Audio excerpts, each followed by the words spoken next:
You're listening to Mr. Allard's Neighborhood. Small town feel with big time ideas.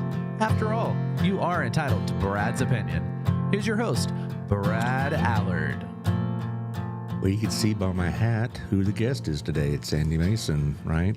With the Texas Parks and Wildlife, American Legion, and all these other things he's involved in.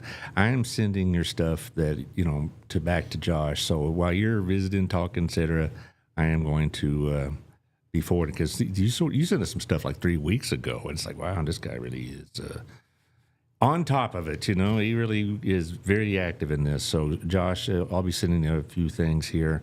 Awesome. These are about 3 weeks ago. But anyway, how you doing, Sandy?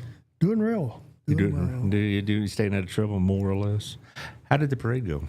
The parade was amazing. 4th of July parade in Burleson's always fun. We had a large turnout. As always, that's one of the most popular things that we do is that community.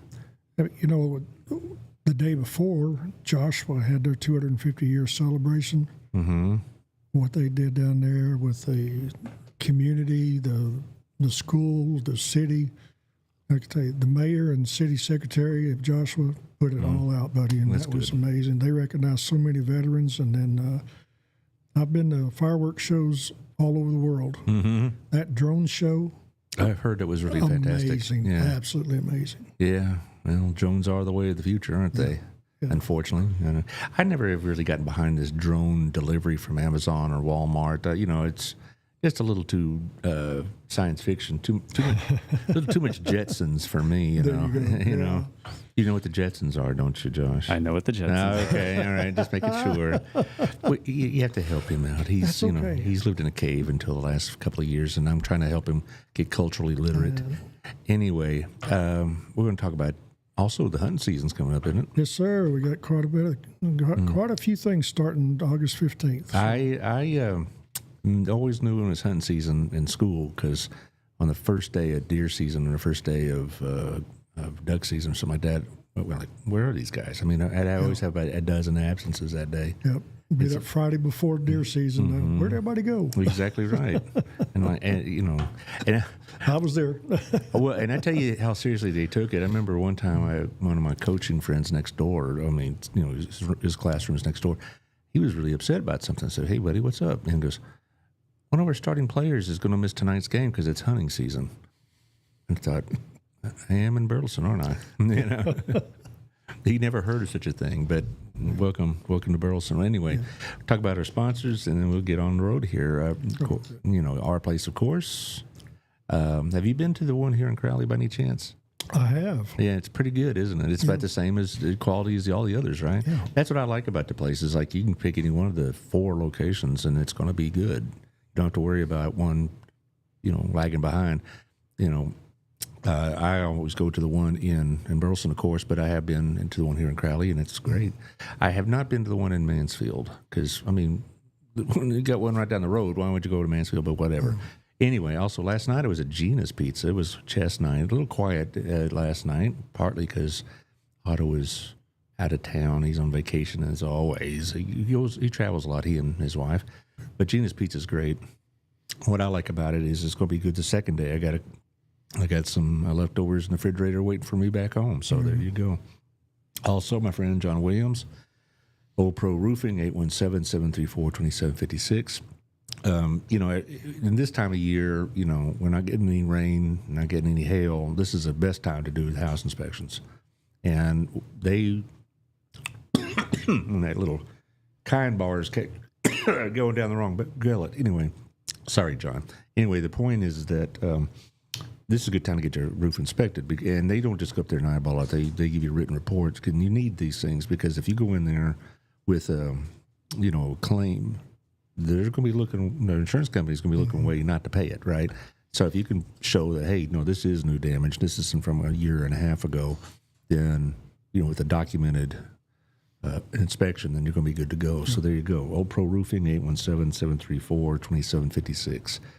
Also, my friend Jeff Kelly, 817-781-0546. That's 781-0546. He's probably one of the very best real estate people in this area. He kids about being the 4th popular, but that's just him being funny. He has a lot of houses that are for sale and for show, and so you can check out the webpage. You can check out his email, and he'll show you some of his properties, and he's got some really nice homes. And he does a really good job marketing, not just because he has the smarts to advertise here, of course, but he'll send you mailers and stuff, and they're very well done. So 817, I'll try it again, 817-781-0546. Also, friend Rod Lewis at the Burleson News Express. You're shaking your head like you know what's going on here.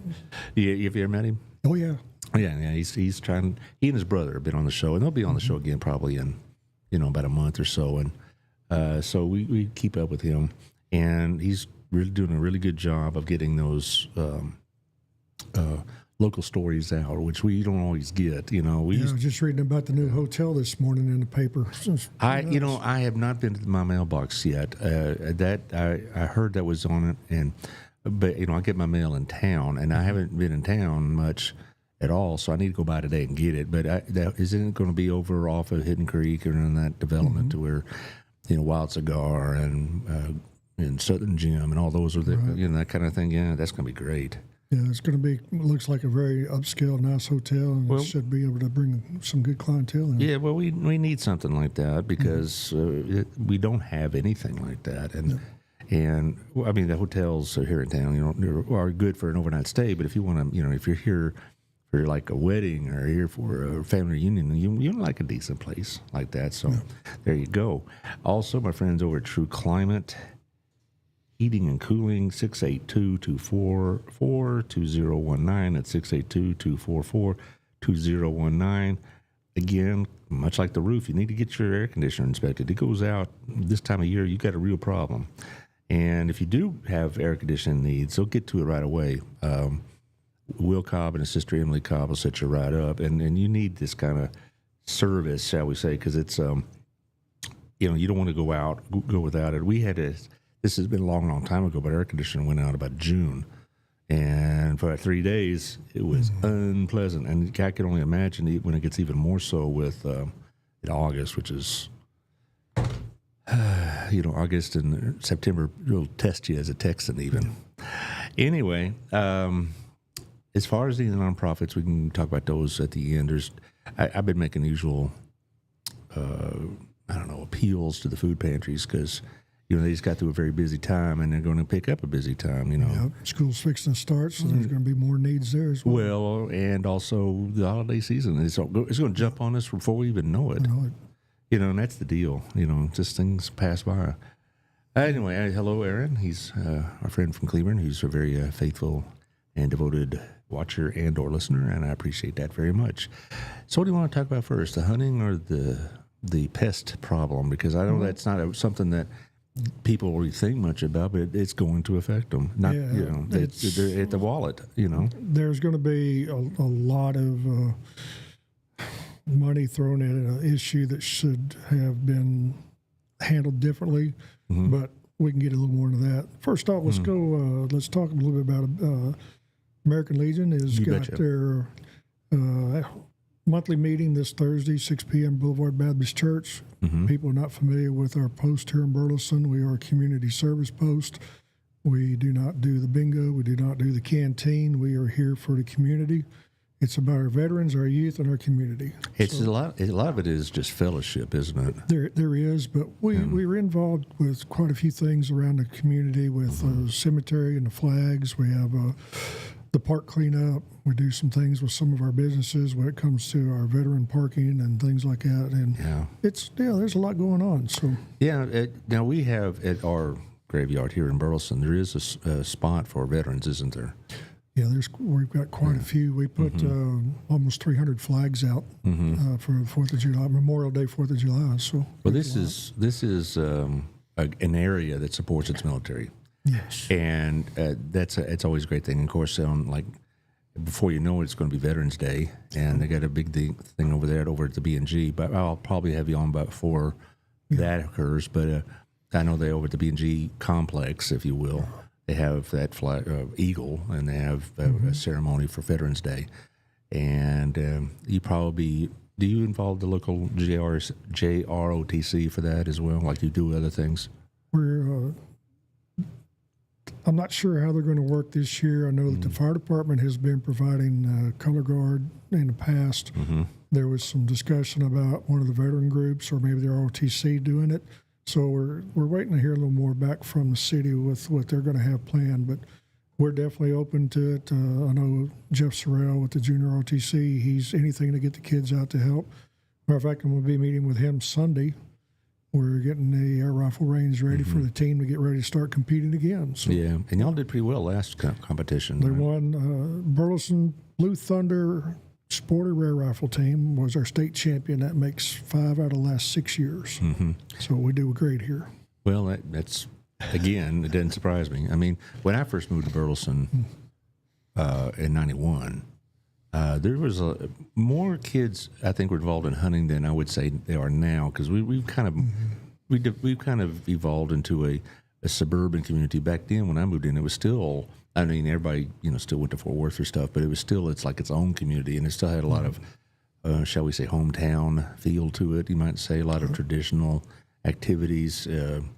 I don't know how active they are now, but we had groups, FFA and young hunters type groups that were all over the place. And like I mentioned, did I say this on the air? I don't know, or we talk about how when hunting season started, my classes here emptied out. Was that off the air? No, we talked about the beginning of the class. Okay, I get confused, but I'm just saying that it was, I knew when it was hunting season, even if I'm not particularly into hunting myself, even though I'm wearing a camo, so I can. What do you guys call it, Josh? Cosplay or whatever? It's cosplay. Cosplay. Okay, good. I got it. I'm cosplay. All right, that's me. I'm cosplaying right now. Anyway, so they have. It's that inner redneck coming out. Well, I got some. I guarantee. I was raised more in fishing than I was hunting. My grandfather took me fishing more a few times. Usually we go to a lake out in East Texas. He really liked over near Dangerfield, and we do those kind of things. As far as like hunting, that really wasn't part of my upbringing. Right. So of course in Plano. When I was in Plano in the late 70s, it wasn't like Plano is now, which is like basically a big city, right? Back then, it was just growing, but you still had a whole lot of undeveloped territory around it. And so I had hunting friends, and they go hunt out there too. But anyway, so American Legion, I'm getting off the track here. American Legion is going to be pretty busy. I also want to invite y'all to the North Texas Giving Day on the September 17th. All right, I don't know, you heard me talk about it before, so we'll put you down for a spot. I got to probably promote that a little bit on the Facebook coming up. So just for those who are hearing about American Legion really for the first time, like my guest yesterday, just moved into town, veteran, 30-year veteran. What does the American Legion offer these potential new members? Well, the American Legion is a 100-year-old veteran service organization that's dedicated to supporting the veterans' families. We have our 4 pillars of the American Legion dealing with, youth Americanism, the veterans, and the community. One of the things that people need to realize, American Legion was the driving force behind VA benefits, GI Bill, a lot of things that go on. We are a national organization that there's not a senator or congressman that doesn't know who we are. Oh, I bet that's true. And, we are chartered by the United States Congress as a veterans group. That's one thing we can say about none other groups can.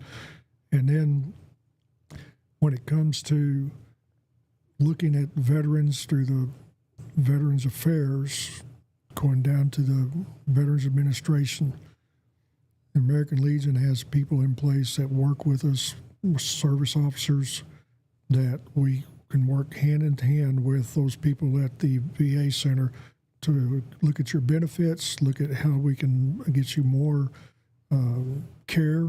And it's nice to have the camaraderie of other veterans. It's fun to get in meeting and doing things, having the dinners, having the meetings. But when it comes down to the veterans' families and those needs, you need somebody out there who can help you. You bet and you we're do. good about that. And for the people who go on Facebook and see these people advertise them. We'll get you 100%. We'll get you this. We need your rating, and then they want you to pay for that. You'll never pay for that through the American Legion. You're not going to be tied to a contract or anything like that. We're here to help as much as we can. And I'll tell you right now, we got one of the best service officers in the area, Donald Bridge. We call him Sarge. He was the National Service Officer for the American Legion for a number of years, and he is certified again in Texas to be a service officer, and he's agreed to be our service officer here in Burleson. So we're very, very fortunate to have him, and you won't find a smarter guy because he helped write the book.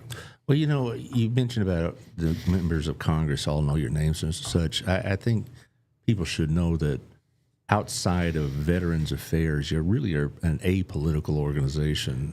We don't sit and let people come in and talk about their candidacy. We're not going to have somebody come in and do things. If somebody wanted to come to a VFW post or American Legion post or to disabled American veterans, the local post has some leeway in what they do if they want to allow members of a school board that are running for a position or they're, people are against them.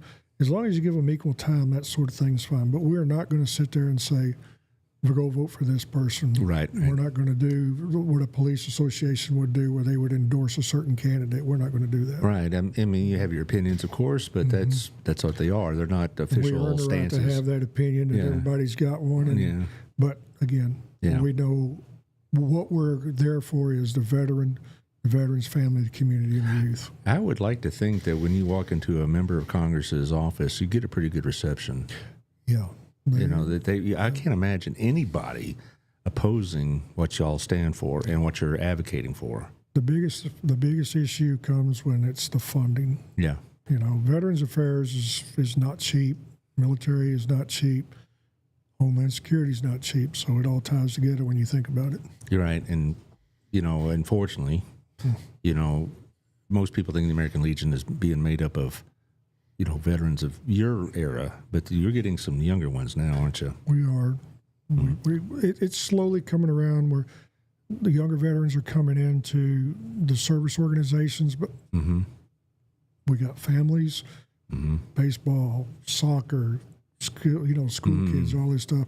And the veterans who are returning from the Middle East, they need time with that family. And they don't miss the Friday night football game. Don't miss the Saturday afternoon time with the kids. Don't miss the opportunity to go do stuff. But know that there are people out there that can help you as well. When I was in Charlotte, North Carolina, I played American Legion baseball. Do y'all still do that kind of thing? We have sponsored a team here locally before. It was a whole league. Yeah, the American Legion has some of the posts have baseball teams with them.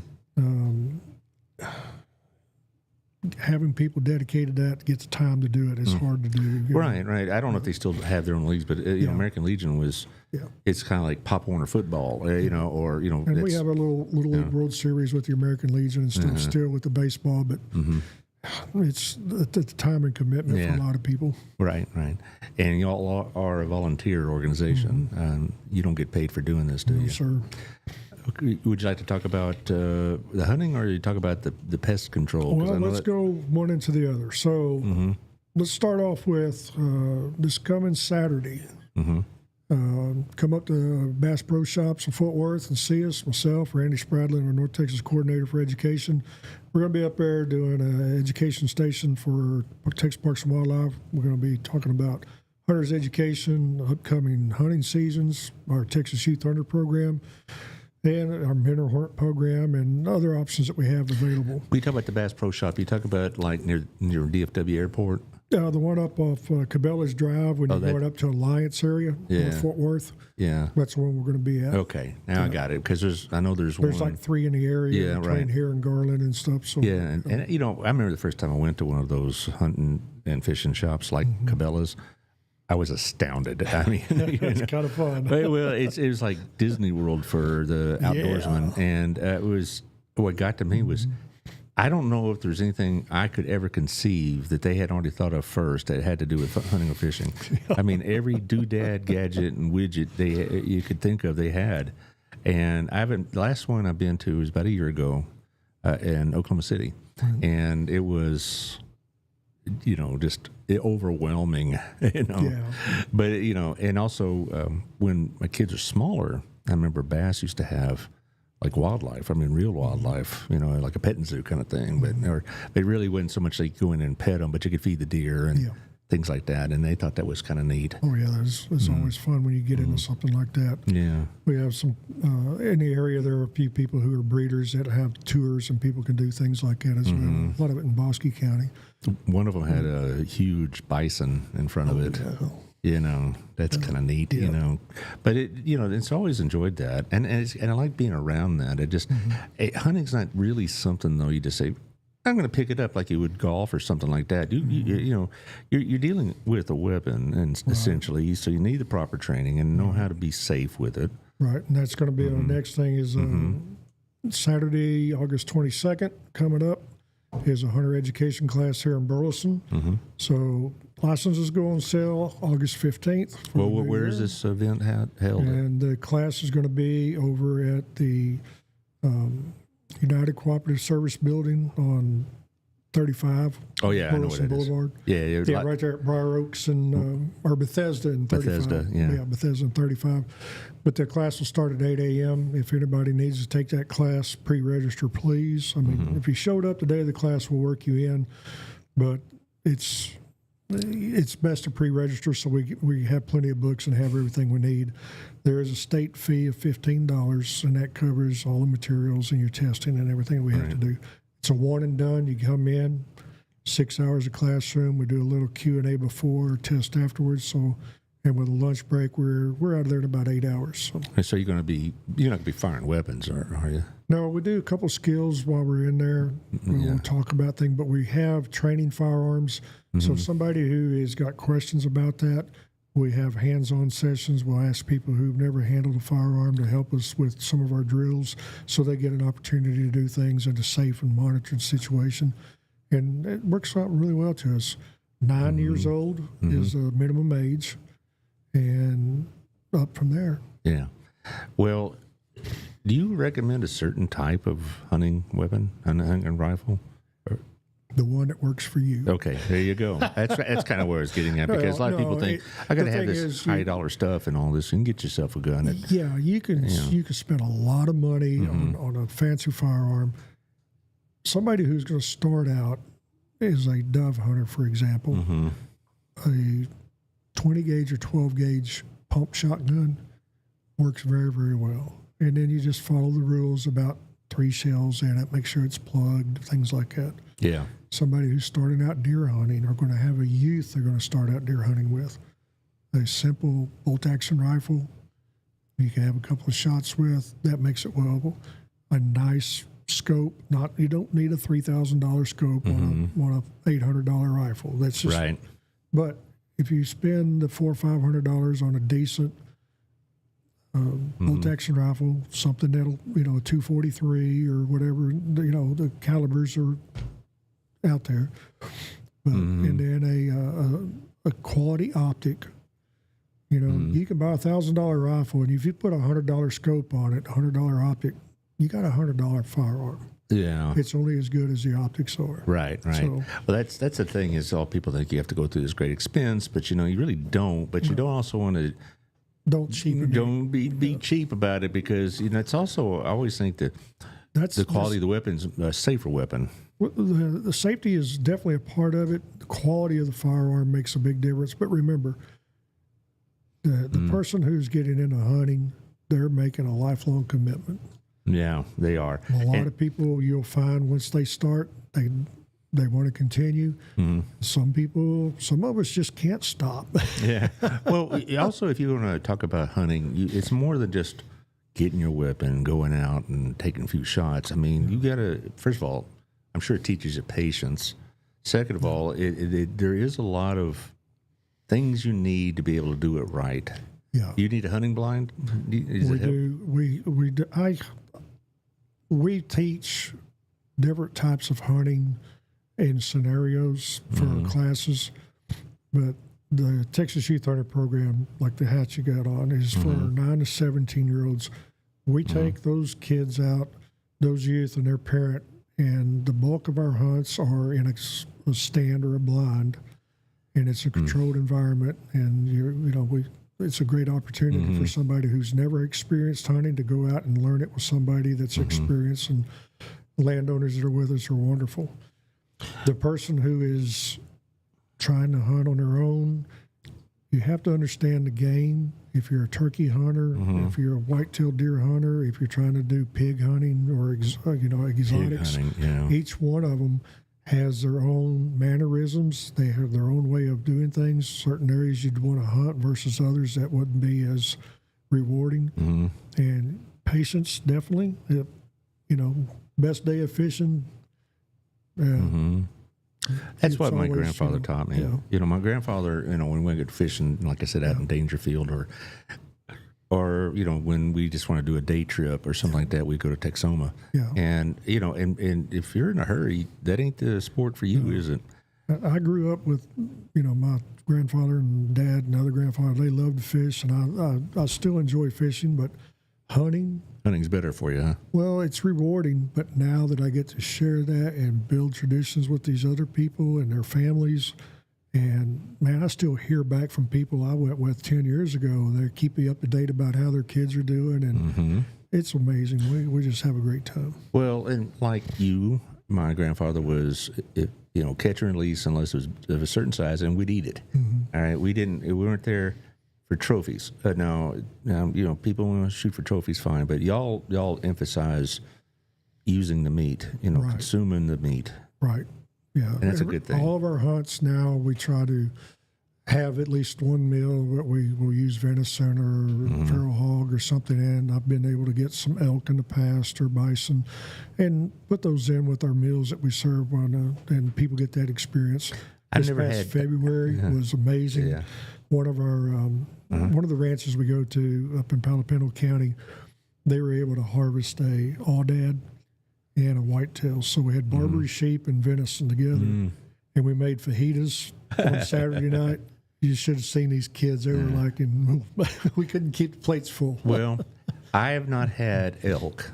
It's wonderful. Okay. I don't know. I'd feel kind of bad being an ex-Burleson elk. Or well, you're always an elk, right? I don't want to say ex. I mean, always an elk since I was there so long. But I've never had that. I've had, bison, which I thought was pretty good, and a lot of people like it because it's supposedly leaner than cattle. But no, I am a red meat guy. My only time I eat fish really willingly was with my grandfather. I'm not a fish person at all.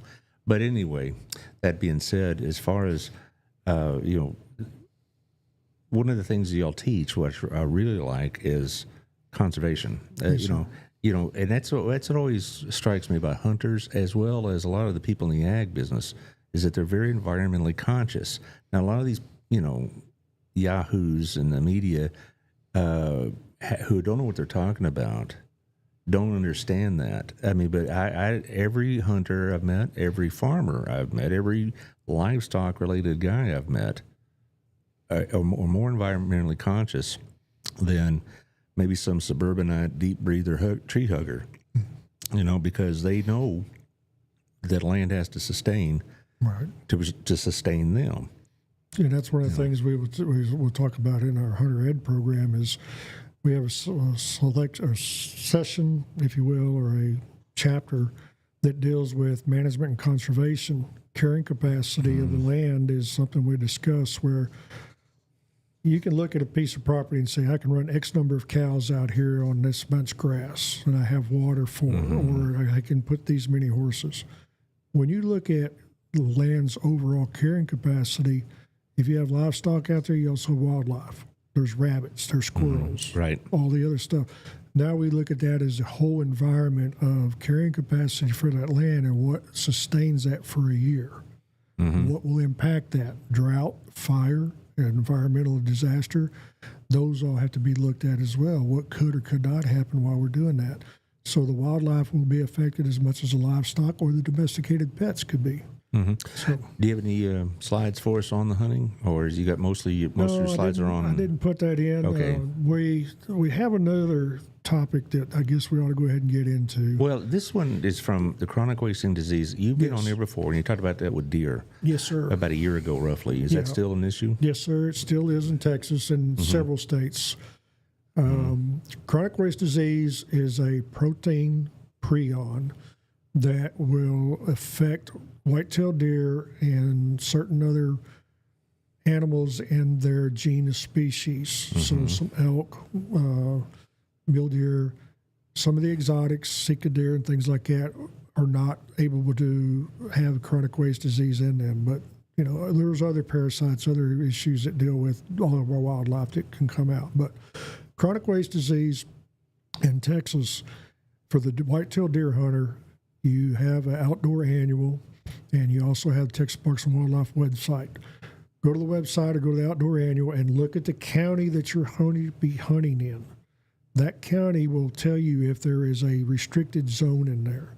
That restricted zone means that you must report your harvest. There's a list that And Josh there's is a list rolling of them. up. Yeah. Yes, sir. That's on our Texas Parks and Wildlife website right there. Now, I have a question about the chronic waste disease. Particularly if I'm a newbie, a rookie, would I know this deer has this problem just by looking at it? In the late stage, yes. So chronic waste disease affects the brain and the top of the spinal column of a white-tailed deer or the mule deer. What will happen is in the late stages, the deer will begin drooling. The deer will droop its head down. The front legs will be out. They forget to eat. They forget to drink, and they waste away. And that's what the term wasted disease, because they literally just drop dead from not eating and not drinking. Now, let's say I'm hunting and I kill a deer with a chronic waste disease in the early stages. Yes, sir. I wouldn't know it. How would I know it? So that's the reason we have these check stations. You go to a check station, and there are state biologists. There are people like me who've been certified to collect samples. And what we'll do is we'll go into the base of the animal's skull, and we will collect glands and tissue off the spinal column or spinal cord and stuff. And that is put into a container and sent to Texas A&M, Texas Animal Health Commission. They'll run the test there, and it takes a few days. You'll get a notification back. When you get that test done, you're given a receipt, and there'll be a tracking number on that receipt, and you will be able to go online and look at that. If you were to have a positive case, you will be notified.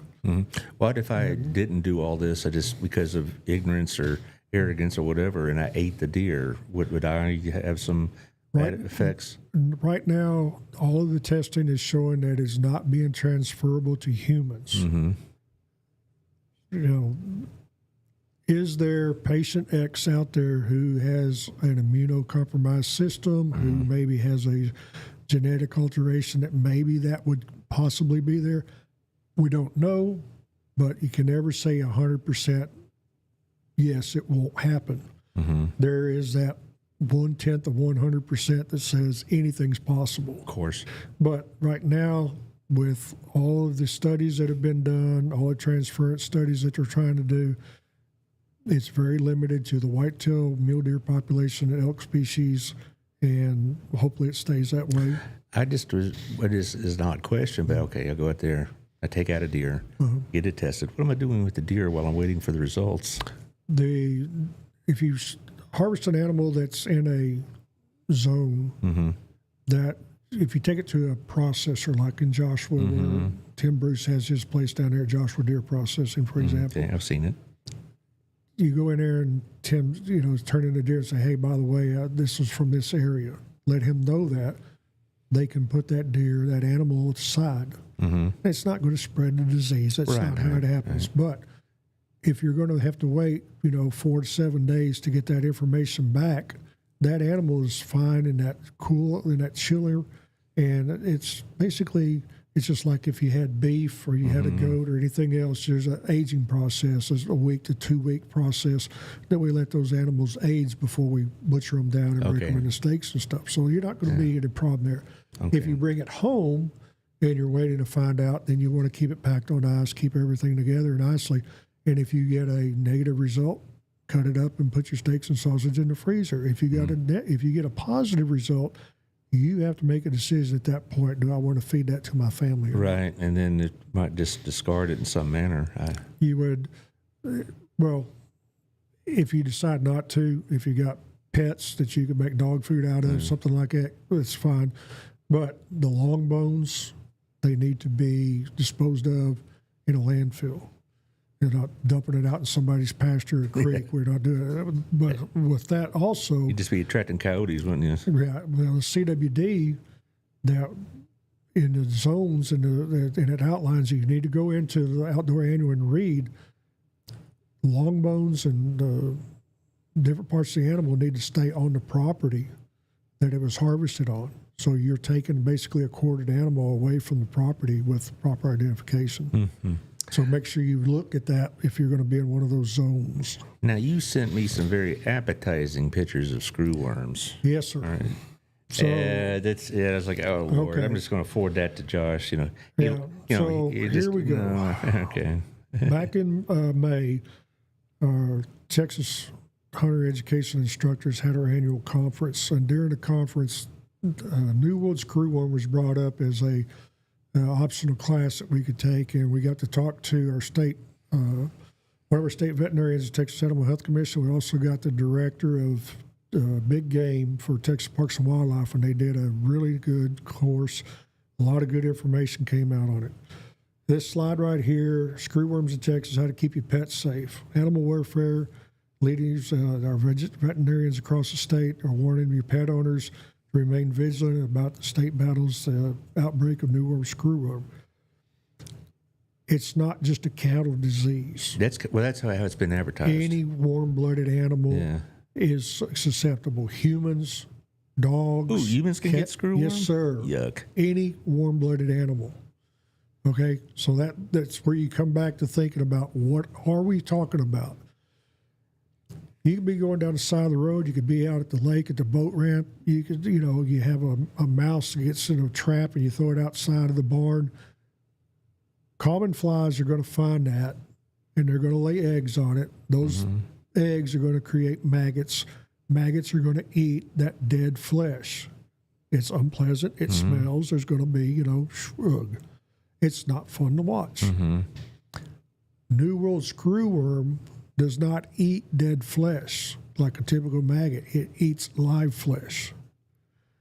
If an animal has a wound from scraping a barbed wire fence, deer fighting each other during the rut, you have sheep in mating season, you have squirrels out there climbing around, get a cut on the limb or something from sliding down a tree.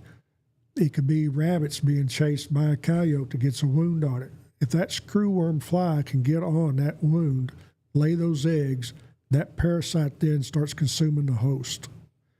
It is fatal if it's not treated. Well, now, that's a very pleasant thought you've left us with, Yes, sir. Sandy.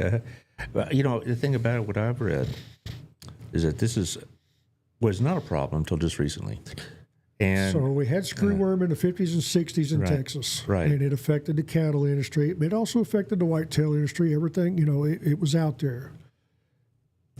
With social media, news recognition, everything out now, it's more pronounced and more in front of people than it was then. My grandfather, I remember him talking about screwworm and how they would look at all their cows weekly and treat things, and any type of cut, they had these he called Corona dip, and he had this blue spray or purple spray. And I mean, they were very adamant about making sure his cows and his brothers, my great uncles, they all took care of their livestock. They looked at it. We had other relatives who had chickens, daily walking their chicken houses, checking on those, And when they're talking, trying to figure out tens of thousands of chickens a day in these, you're like, wow. So what you got on this slide right here, Department of Agriculture, the most recent Texas case was last Wednesday in Terrell County, Texas. That's a border county down around Val Verde County. It's just north of Del Rio, to give you kind of a reference. That Terrell County active screwworm case includes one each in Sutton and Starr counties and 2 in Brewster County. So those are all border counties or just right off the border. Sutton County is at Sonora, which is north of Pecos County and over by Valverde. So it's just inside the state coming up. What you see in the bottom part of that picture is those green pupae, those maggots there. Those are bred as sterile flies. And that's how we're combating the New World screwworm in Texas is those maggots are sterile, they are bred out, and then they're released in the areas where they're at, so they will breed into the screwworm population and render them useless and inert. So what can you do about this? I mean, you said this can take any live host, Yes, sir. not just cattle, which is what we're all reading about. Right. But let's say, your dog gets it. Okay, so how can you treat it? the first thing you look for is if the wound has a maggot, a worm in it. That is your first indicator that this isn't going to be the house fly on there. This isn't a gnat that got on there. They go to dead tissue. Yes, we use maggots in some therapy for diabetics who have, cavitated wounds or pus wounds and stuff. They can do the cleaning with that in certain medical fields. But your pet, your animal, you get a cut, whatever, it shows signs of a maggot infestation, or it has those little white, looks like egg sacs around the lips of it and stuff. They're very hard to see. I mean, imagine half a flea you're looking for. Your veterinarian can treat it. We have some treatments that you can get through, like Tractor Supply, Veterinary Supply. You go in and you get those approved treatments, approved medications, and you have to clean that wound. And we'll tell you right now, a dog does not want you trying to grab, or a cat does not want you trying to grab that stuff and pull it out of them. They're going to fight you. The best thing to do is you have a veterinarian do it. Plus, it gets identified. The veterinarian can take that, pull it out, and send it to the Texas Animal Health Commission for a positive identification. Isn't so? This medication, this treatment, is not something you go pick up at Walmart, is it? Not at Walmart. It's there's certain areas that you can pick up things for your livestock or for your pets. Tractor Supply, something like that. Right. Yeah. And there's sprays that are out there, and then we have deterrents that are approved that you can get for your livestock, for your pets. The other part of that is the wildlife. Unless you're a breeder in a facility, you're not checking your deer herd every day. You're not checking wild turkeys out there. You're not looking at the pheasant and quail on the ground. You're not looking at the cottontails and the jackrabbits. Where we're going to see those is when the hunters, starting in September, are going out in the field and prepping their areas or trying to do their feedlots or doing things. They're getting ready to go into the dove huntings. All of a sudden, they start seeing the deer maybe, or a raccoon, something that has a gaping wound or has a nasty looking wound that's got activity on it. Maybe we'll see it on a field camera for somebody who has a tracking camera out there looking for deer, try to, see what that camera is going to show on a feed plot or on a feeder site. Those are what we have to start looking at, but to report that, we go to Texas Animal Health Commission and say, hey, we got this. Or we call the local county biologist, I've got this picture, or I saw this deer that's got a wound. That is a whole lot harder to treat. How do we capture that animal, or do we put that animal down and quarantine that and try to do things? If you come across a deer or an elk or something like that with this screwworm infestation, what are the symptoms would it show? What it's going to have is it's going to have a wound that has active maggots on it. And let's say that we shoot one of those. We're not attentive, or we haven't heard Mr. Allard's neighborhood, and we're not paying attention to this stuff. Right. And you eat this animal. If that wound is accessible, you would simply cut out that area. If it was in a front shoulder, when you field dress the animal, you would discard that part of it. So the rest of it's fine. The rest of it's fine, okay. We're talking about a living parasite that is dedicated to live flesh. So once you go around that area that's infected by the live flesh, it's not like CWD or scabies or something that's in the bloodstream or in the lip glands and stuff like that, where the whole host can be infected. It's designated in a one area of that animal where that wound is, and that's the active part. So you don't have to discard the whole animal. No, sir. No. But still, it's just They're not going to be pleasant to deal with. yeah, right. And because I guess I had this image that the screwworm infests the animal, and like you just kind of mentioned, it spreads throughout the body. But you're saying no, it stays localized to that area. In the initial infestation, it does. What you got to remember, that screwworm, and once those eggs go into maggots, and those maggots have their pupae period and they turn into flies, what's the first thing they're going to do? They're going to lay eggs on that same host until that host expires.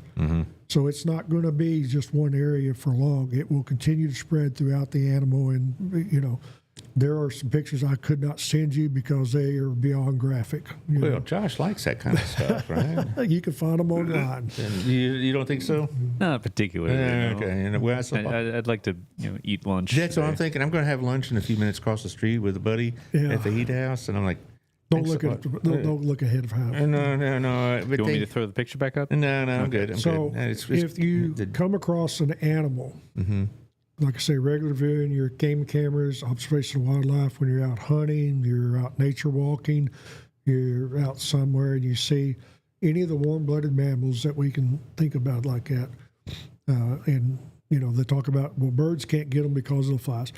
We're not going to say never. Okay, when you think of upland game birds like pheasant and turkeys and stuff that are on the ground, if they have a wound, there's an opportunity for that fly to. What I've been reading, though, I haven't been reading about this screwworm problem in terms of wildlife, more about the Texas cattle industry. Yes. And as far as why it reoccurred, I do know there have been budget cuts, but I really don't want to get into the politics of it because it's what difference does it make right now, right?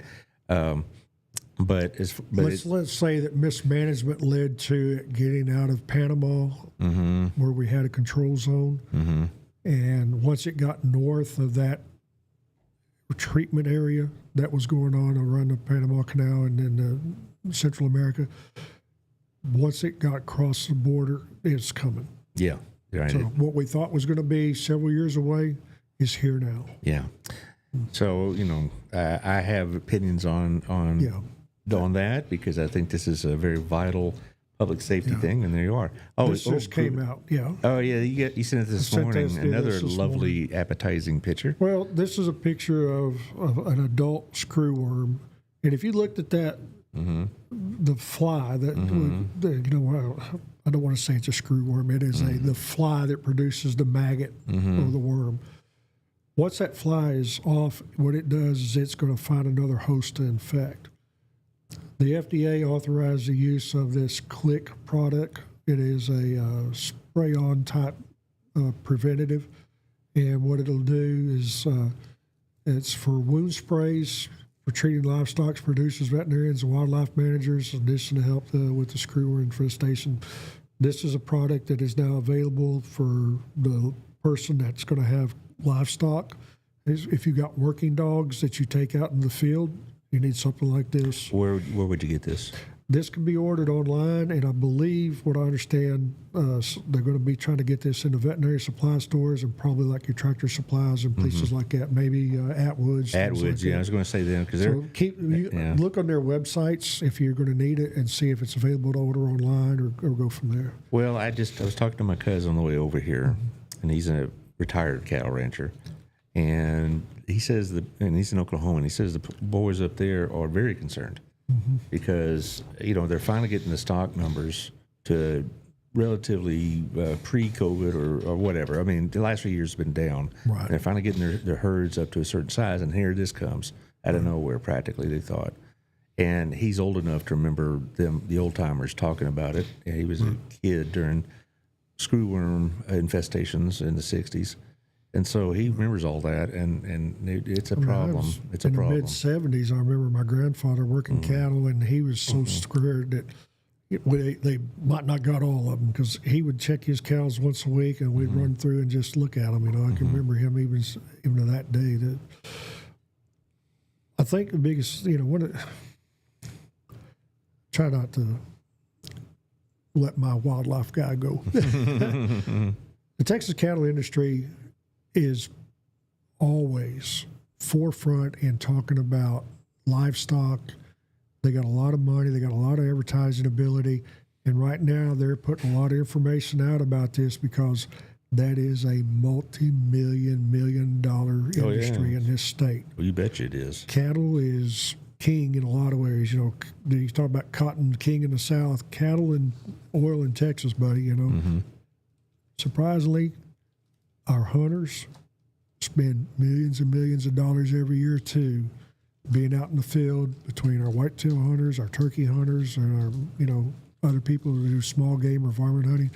There's a lot of money tied up in that, but we don't have that advertising group that goes out there and promotes it like the cattle industry does. Yeah, I have concerns about it because now, thanks a lot. But I went, when I was reading about it, so I can be completely ignorant. I was concerned because it seemed like this is very difficult to prevent spreading. It isn't like you take your cattle and you put them aside, quarantine them, like mad cow disease or something like that, because it's spread by flies. Right.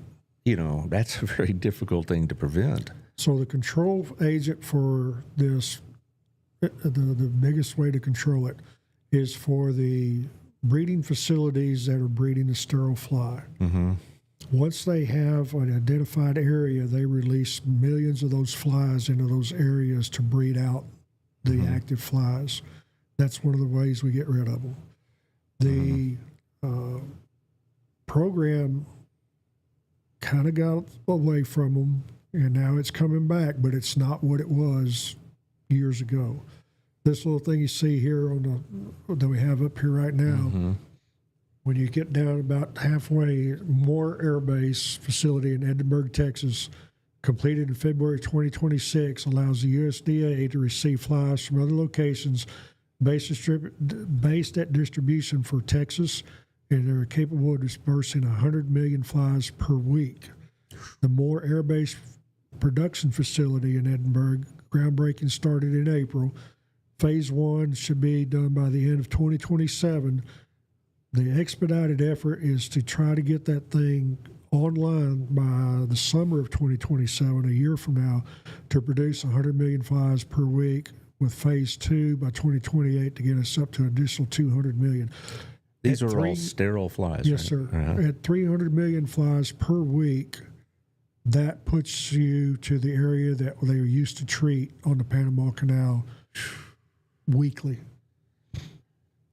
Well, I'm going to segue now and talk about our food pantries, all right? Because I've been doing that. Yeah, I know. Right. What a great segue there, wasn't it?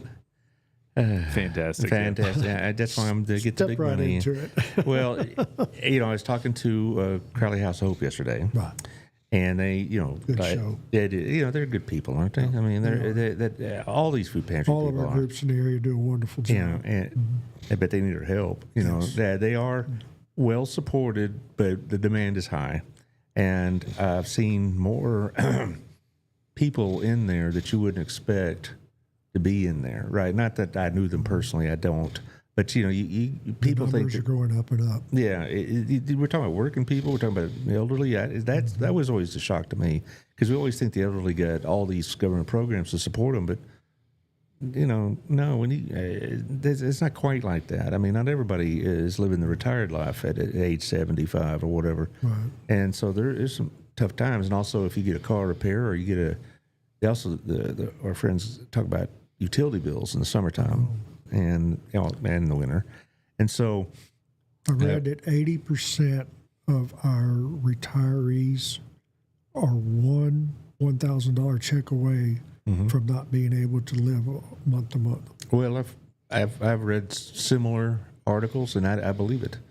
We all think the retirees are all at Fort Lauderdale playing mahjong or something like that. That ain't what's happening. No.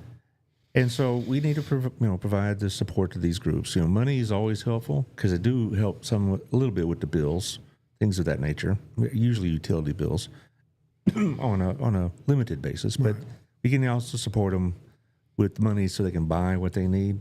and also go by and drop off some cans, drop off some produce. That's what I've been hearing a lot. Is produce is hard to keep on the shelves, and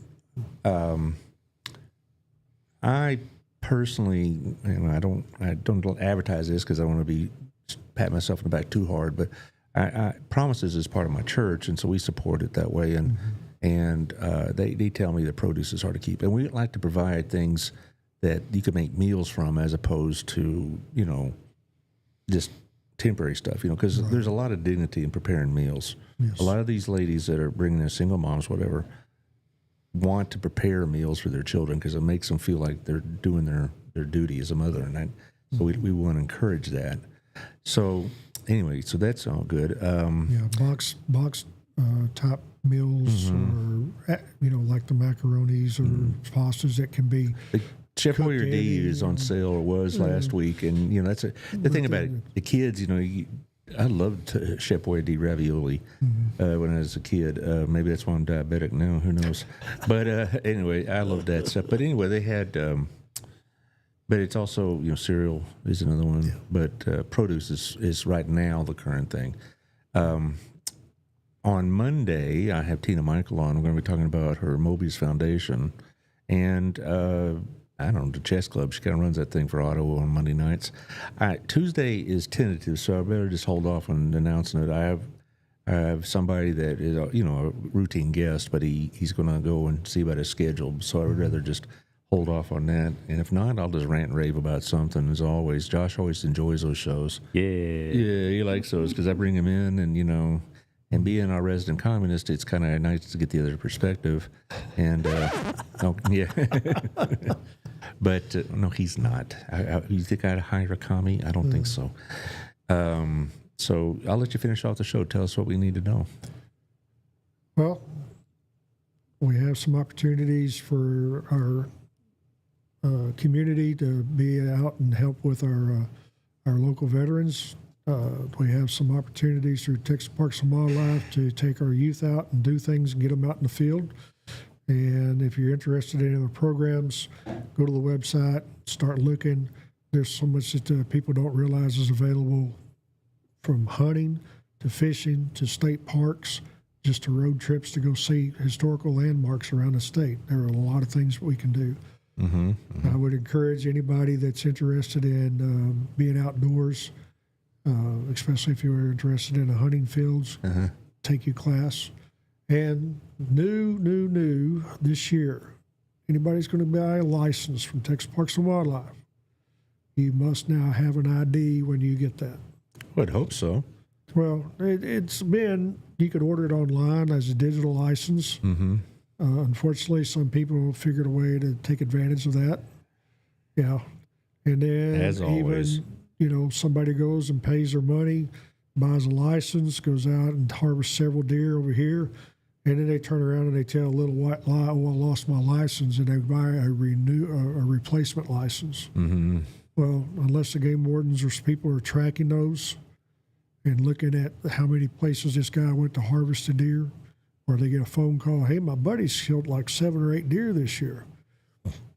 It's really hard to track that stuff. It's a lot of meat, But there's a lot of people out there who do that stuff. Wait, they sell it, I guess? Well, not so much they sell it, but you have people who give it away to friends or use it, whatever. You got some folks that just, for some reason, think it's rules don't apply to them, which is crazy. Well-regulated hunting is our best conservation tool in the state of Texas. You bet you it is. It is. Well, so you remember this, Josh, next time you go hunting? Sure. Have you been hunting before? I've never been hunting, but I was years ago enrolled in the junior NRA. So I do like shooting. I haven't shot at anything that isn't a piece of paper. Right. Me neither. I'm not a hunter. So Josh is a perfect candidate for our mentor hunt program as a young adult to go out and do that. Yeah. The only shooting I've been doing is at targets, in a range. Right. I don't know. Did you hear the show about 3 weeks ago about a young lady, a former student of mine, who got shot by somebody who was careless shooting an outdoor firearm? No, I didn't. Well, it's her name is Kelly Petty, and she got shot in her own home somebody was very careless, you might say. So you got to be really careful with that firearm. Yes. It is not a toy. It is a tool, and people need to respect those tools. Mm-hmm. All right. I will see y'all on Monday with Tina, and then I think that's right. I'm going to make sure, because I sometimes I say, I'm going to do this, do that, and then I find out there's